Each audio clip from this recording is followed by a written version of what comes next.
Bismillahirrahmanirrahim. Assalamualaikum warahmatullahi wabarakatuh. Ananda kelas 6 dimanapun berada, bagaimana kabarnya? Semoga semua Ananda dalam keadaan sehat walafiat dan sukses dalam mempersiapkan ujian sekolah kelas 6.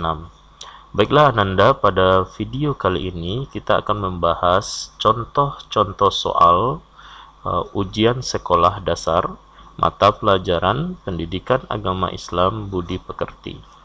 Mari kita mulai pembahasan soal kita dengan mengucapkan Bismillahirrahmanirrahim. Kita langsung saja soal pertama. Soal pertama adalah hari kiamat tidak diragukan kedatangannya. Pada hari kiamat seluruh amal kebaikan dan keburukan akan ditimbang dan diberi balasan oleh Allah Subhanahu wa taala dengan dimasukkan ke surga atau ke nerakanya. Nama lain hari akhir sesuai deskripsi di atas adalah, silakan tentukan jawabannya. 1, 2, 3, 4, 5. Oke, jawaban yang tepat adalah Yaumul Mizan dan Yaumul Jaza. Kenapa Yaumul Mizan? Karena pada hari kiamat seluruh amal kebaikan dan keburukan akan ditimbang. Ditimbang ini bahasa Arab, nama lain hari akhirnya nanti yaitu Yaumul Mizan. Sedangkan kalau dihitung yaitu Yaumul Hisab. Di sini konteksnya akan ditimbang, berarti Yaumul Mizan, dan diberikan balasan oleh Allah dengan dimasukkan ke surga atau ke neraka, berarti Yaumul Jaza, hari pembalasan. Kita lanjut ke soal berikutnya. Perhatikan pernyataan berikut. 1. Turunnya Nabi Isa alaihi salam. 2. Sering terjadinya musibah. 3. Rusaknya Ka'bah. 4. Sering terjadi gempa bumi. 5. Munculnya Dajjal. 6. Jumlah wanita banyak dari laki-laki. Berdasarkan pernyataan di atas, yang termasuk tanda-tanda kiamat besar ditunjukkan oleh nomor A. 1, 3, dan 5, B. 2, 4, dan 5, C. 4, 1, dan 6, D. 3, 5, dan 2. Tentukan jawabannya. 1, 2, 3, 4, 5. Jawabannya benar adalah 1, 3, dan 5. 1. Turunnya Nabi Isa. 3. Rusaknya Ka'bah. 5. Munculnya Dajjal. Kalau sering terjadinya gempa, itu belum tanda kiamat besar. Kalau sering terjadinya gempa bumi, musibah, itu belum tanda kiamat besar. Kemudian jumlah wanita lebih banyak dari laki-laki, bukan tanda-tanda kiamat besar. Jadi kiamat besar itu tandanya adalah turunnya Nabi Isa alaihi salam, rusaknya Ka'bah, dan munculnya Dajjal laknatullah alaih. Oke, kita lanjut ke soal berikutnya. Perhatikan pernyataan berikut. 1. Dapat membiasakan seseorang menjadi tegar dan sabar. 2. Akan memperoleh kehidupan yang lebih baik dan sejahtera. 3. Orang akan menjadi senang dan sayang kepada kita. 4. Bertambah semangat dalam mengerjakan amal kebaikan. Pernyataan yang merupakan hikmah beriman kepada hari akhir adalah, jadi kalau kita beriman kepada hari akhir, maka tentu akan lahir hikmah-hikmah atau perbuatan atau sikap yang kita lakukan atau kita tentukan atau kita buat. Maka apa yang paling tepatnya?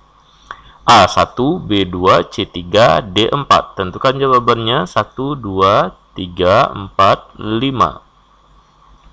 Jawabannya benar adalah D.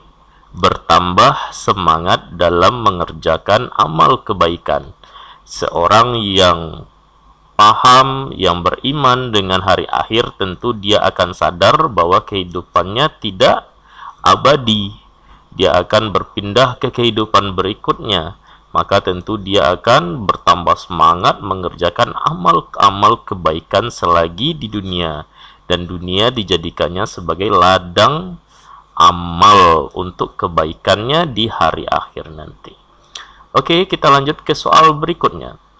Ketentuan Allah yang telah berlaku bagi seluruh makhluknya merupakan definisi dari, berarti ini pengertian dari apa? Ketentuan Allah yang telah berlaku bagi seluruh makhluknya merupakan definisi dari A. Qada Allah, B. Qadar Allah, C. Kodrat Allah, D. Kaidah Allah. Mana yang lebih tepat? 1, 2, 3, 4, 5. Ingat kuncinya ketentuan Allah yang telah berlaku. Jawabannya benar adalah B. Qadar Allah. Jadi qadar itu adalah ketentuan yang sudah berlaku dan terjadi pada diri hamba tersebut. Kita lanjut ke soal berikutnya. Salah satu contoh takdir mu'allaq yang tepat di bawah ini adalah, tadi kita sudah membahas qadar. Qadar itu dikenal juga dengan takdir. Takdir itu terbagi dua, ada takdir mu'allaq, ada takdir mubram. Oke, sekarang yang ditanya adalah salah satu contoh takdir mu'allaq yang tepat di bawah ini adalah A. Ketetapan umur, B. Memperoleh kekayaan dari usaha, C. Ajal seseorang, D. Lahir berjenis kelamin perempuan. Mana jawaban yang tepat? 1, 2, 3, 4, 5. Jawaban yang benar adalah memperoleh kekayaan dari usaha.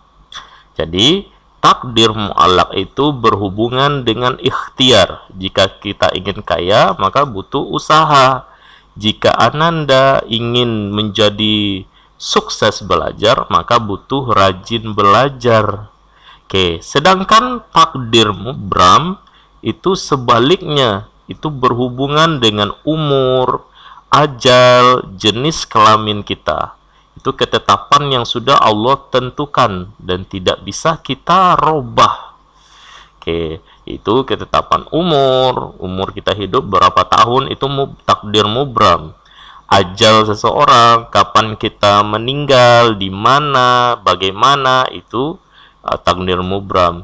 Lahir berjenis kelamin perempuan, berarti kita lahir ada yang memiliki jenis kelamin laki-laki, ada jenis kelamin perempuan, itu adalah takdir mubram, takdir ketetapan Allah yang tidak bisa dirubah. Sedangkan takdir mu'allaq, ketetapan Allah yang bisa dirubah.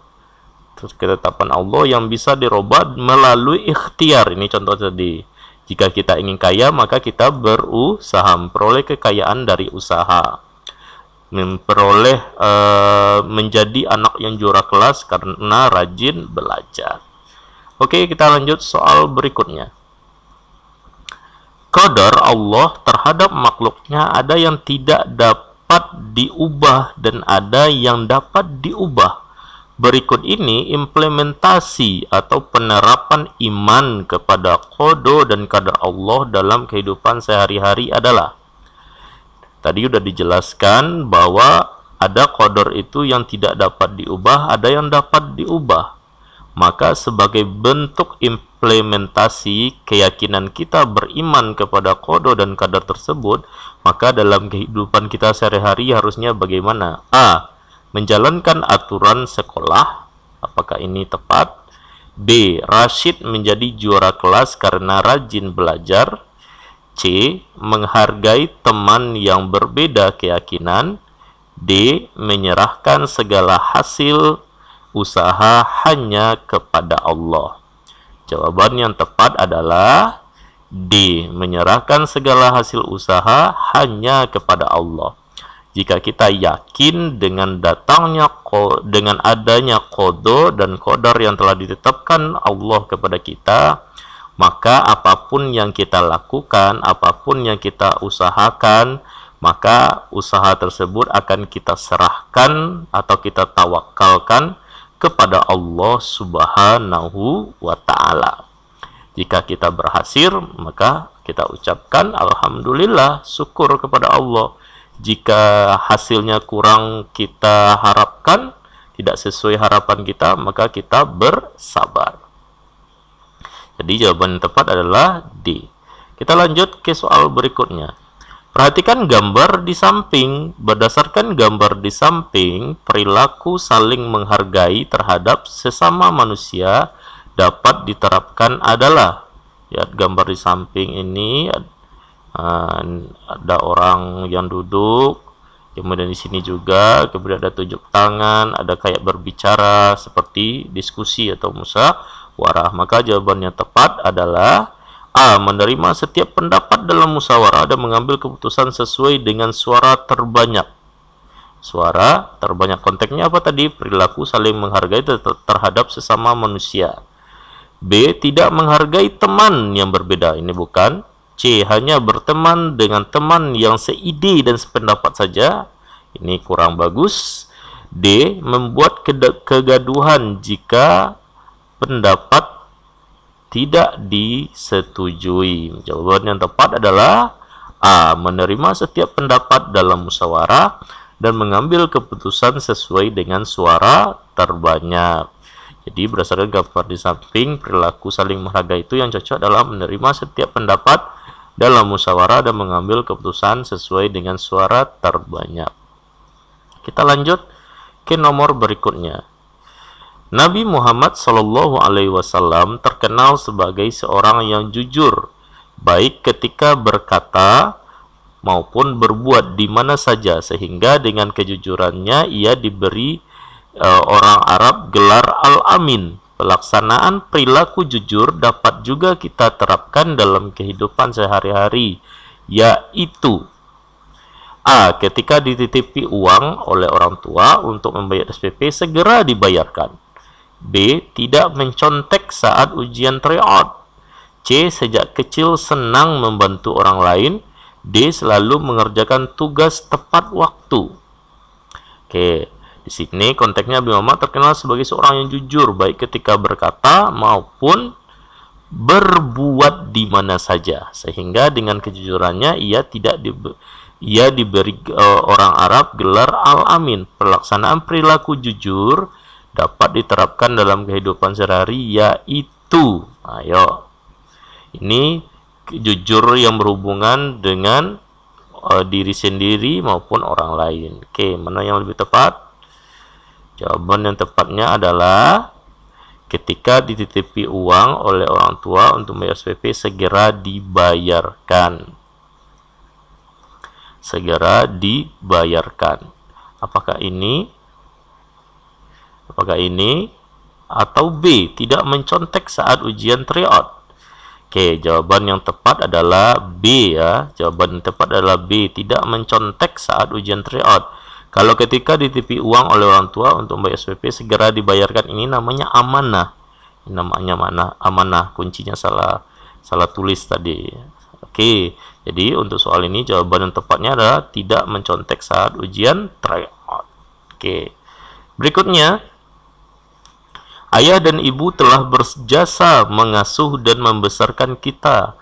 Dalam membesarkan kita, mereka menghadapi berbagai masalah dalam kehidupan. Namun, mereka tetap mendoakan agar anaknya menjadi anak yang soleh.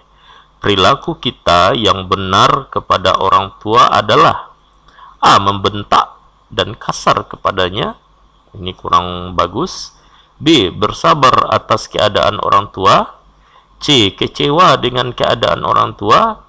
D. Menitipkan ke panti jompo bila dia sudah tua. Ini kurang bagus sekali. Oke, jawaban yang tepat adalah bersabar atas keadaan orang tua. Oke, kita lanjut ke soal berikutnya. Perhatikan gambar di bawah ini. Ini ada gambar menjenguk orang sakit, sholat berjamaah, ada 5 pemuka agama saling berpegangan tangan. Di belakangnya ada gambar rumah tempat beribadahnya. Di sini ada gotong royong, saling membantu. Gambar yang menunjukkan perilaku saling menghargai sebagai bentuk pemahaman terhadap surat Al-Kafirun Ya, surah Al-Kafirun berarti surah Al-Kafirun itu adalah berbicara tentang agama. Kita beribadah sesuai agama kita masing-masing.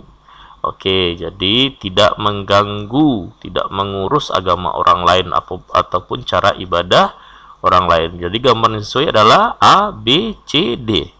Gambar yang benar adalah, jawaban yang benar adalah A, yaitu gambar nomor 3. Ini dia. Oke, kita lanjut ke soal berikutnya. Soal berikutnya. Perhatikan pernyataan berikut.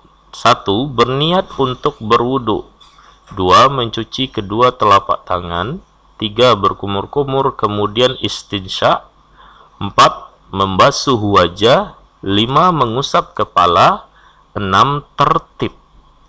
Pernyataan yang merupakan rukun wuduk yang benar adalah 1, 2, 3, 4, 5. Ya, jawaban yang benar adalah 4, 5, 6. Maka kita bahas dulu mana yang rukun wuduk. Rukun wuduk yang pertama adalah nomor 1, berniat untuk berwuduk. Yang pertama. Kemudian yang berikutnya adalah setelah berniat, yang rukun wuduk berikutnya adalah membasuh wajah. Kemudian membasuh tangan. Kemudian mengusap kepala, membasuh kaki, dan keenam tertib. Jadi jawaban yang tepat adalah 4, 5, dan 6. Berikutnya kita masuk ke soal berikutnya. Oke. Perhatikan gambar di samping. Bacaan yang tepat sesuai dengan gerakan sholat di samping adalah, ini ada gambar anak-anak sedang ruku atau orang sedang ruku.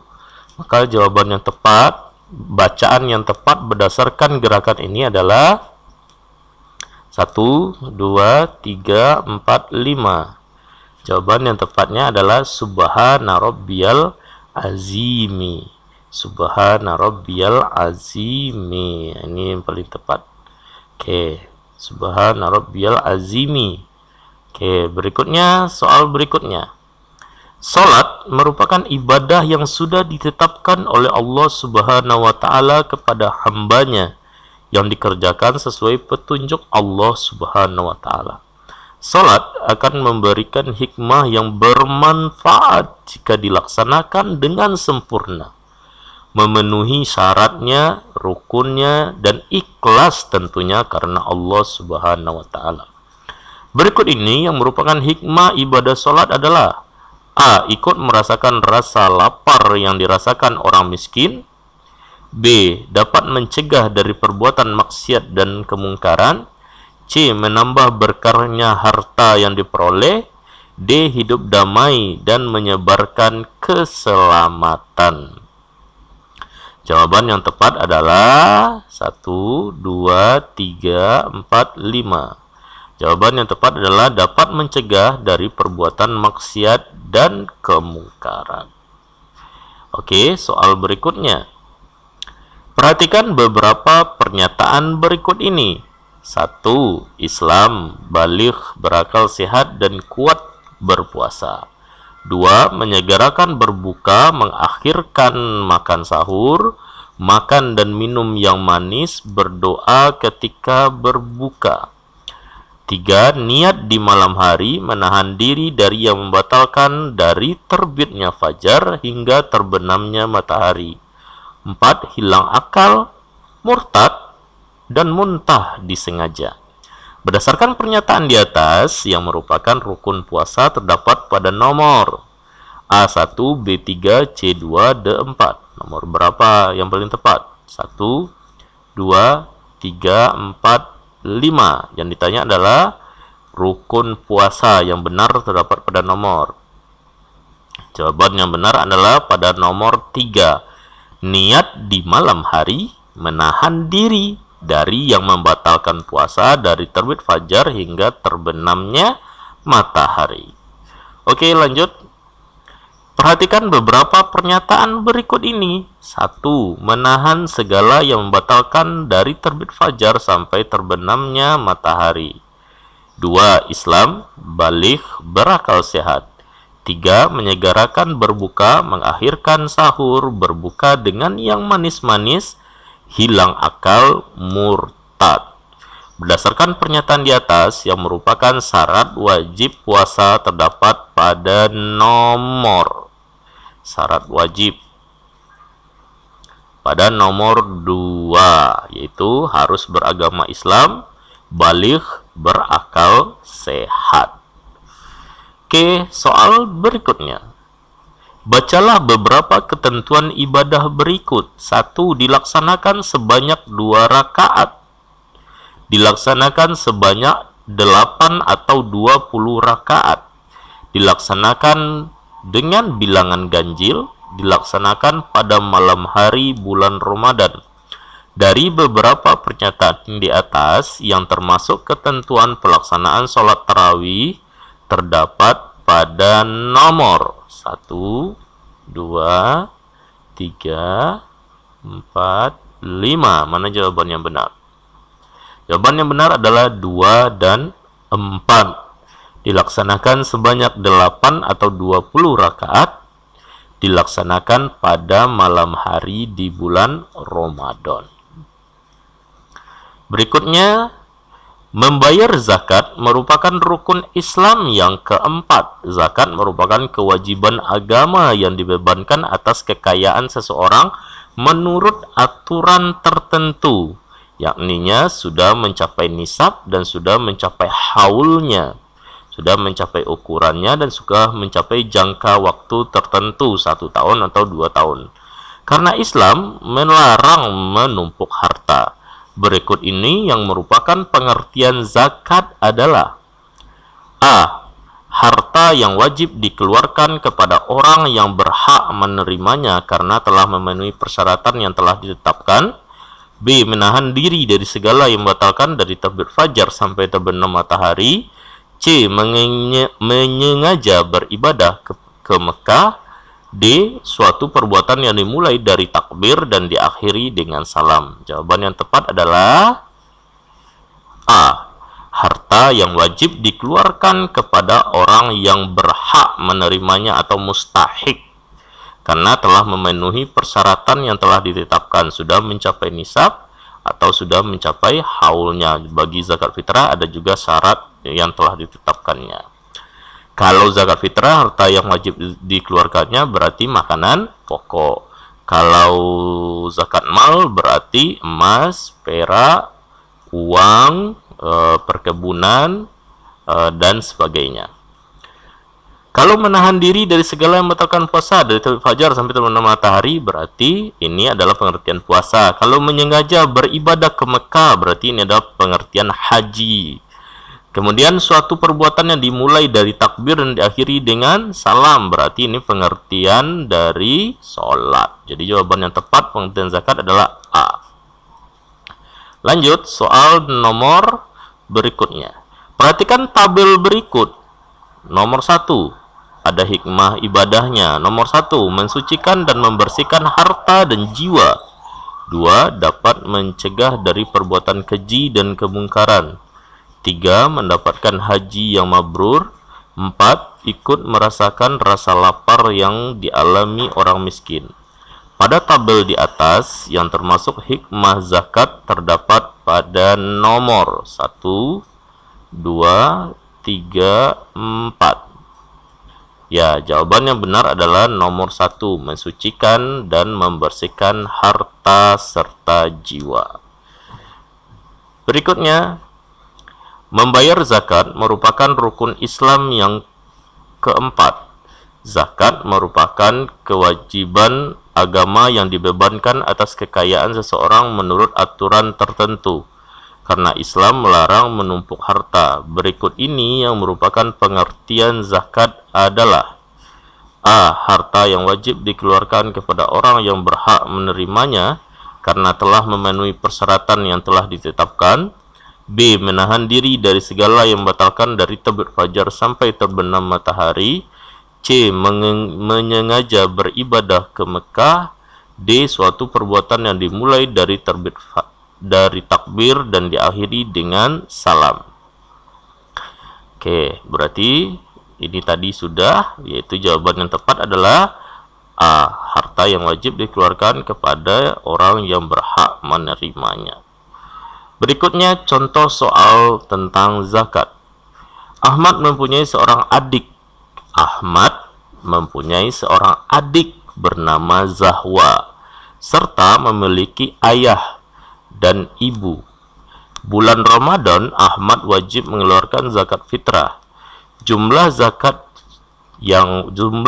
fitrah yang harus dikeluarkan oleh keluarga Ahmad dengan menggunakan beras adalah sebanyak kilogram. Berarti pertanyaannya adalah berapa kilogram beras zakat fitrah yang akan dikeluarkan oleh keluarga Ahmad. Silakan tentukan jawabannya. 1, 2, 3, 4, 5. Oke, sebelum menjawab, kita bahas dahulu soal tersebut.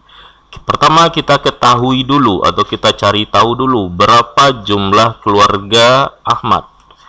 Ahmad ini jumlah keluarganya ada 4 orang. 1 Ahmad itu sendiri, 2 adiknya yang bernama Zahwa, 3 ayahnya, 4 ibunya. Jadi anggota keluarganya ada 4 orang, Ahmad, Zahwa, ayah, ibu.